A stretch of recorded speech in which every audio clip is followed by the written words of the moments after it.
Hello everyone, welcome back to our channel Diskarteng. And for today's video, we have here seafood overload, crab, hipon, yung tayong pusit, tahong. And this is an online collaboration with Tita Marie's Kitchen. Sobrang mag-enjoy kayo sa katakam-takam na cooking tutorial niya. Tapos after nun ay minumukbang niya po. So para mas makilala natin si Tita Marie's Kitchen, ito po ang kanyang sample video. Hello sa mga viewers ng Diskarteng Basic. Ang pangalan ko ay Tita Marie. Pero ang YouTube channel ko ay Tita Marie's Kitchen. Ang contents ko ay ang pagluluto. Nagmumukbang din ako paminsan-minsan. Sana sa mga viewers at followers ng Diskarteng Basic, magustuhan ninyo ang aking hinanda na pagkain ngayon. So, maraming salamat Sir RJ at Ma'am Kari sa online collaboration na ito. Ito na ang Dungeness crab na pagsasaluhan nating lahat. Kain na tayo! So after po ng video na to, please po, bisitahin natin Tita Marie's Kitchen. Gutom na po tayo, pero bago po tayo magsimula, manalangin po muna tayo. Muna ng dakila po at makapangyarihan po sa lahat. Maraming salamat po sa mga kaya. Maraming po talabang po na sa mabuting puran sa araw. Hindi po namin natin ito sa ampay ng anak ko. Please, Jesus. Amen. Simulan pa yung kumain. Grabe. Ito na po talaga ako. Let's ko lang ito ang kalita. Let's ko lang ito. Parang gusto kong tabi muna ng shrimp. Meron din tayo ditong, yan, Kargador rice na naman yan, no? Basic. Wow. Sasama na tayo dito. So, first bite natin. Para sa inyo po, Tita Marie, and para sa inyo, mga KaBasic.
Thank you po Tita Maris Kitchen sa collaboration na to.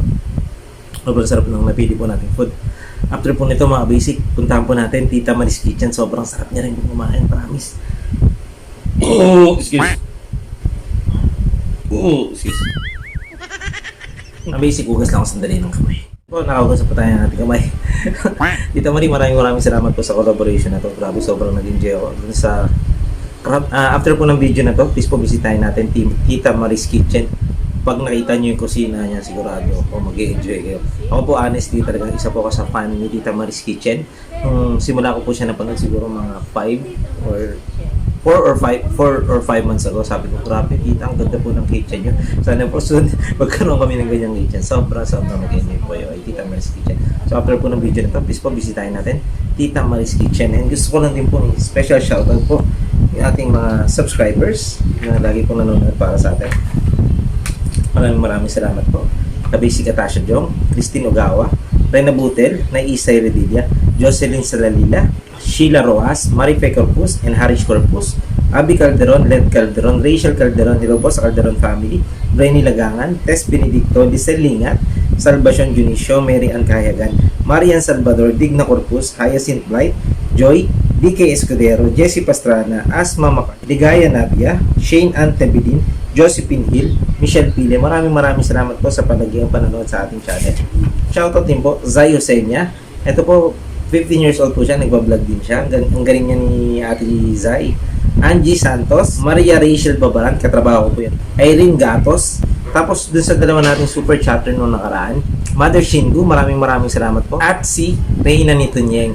Please visit din po yung channel na. And special shoutout din po sa ating dalawang bagong Basic Badges member. Walang iba po kundi si Reyna Nitunyeng po uli. At it's me, Grajin. And special shoutout din po sa dalawang nating silver member, Ben and Yuri and Susie Family Mukbang. Maraming salamat po. Yun nga po mga basic, sobrang nag-enjoy kami.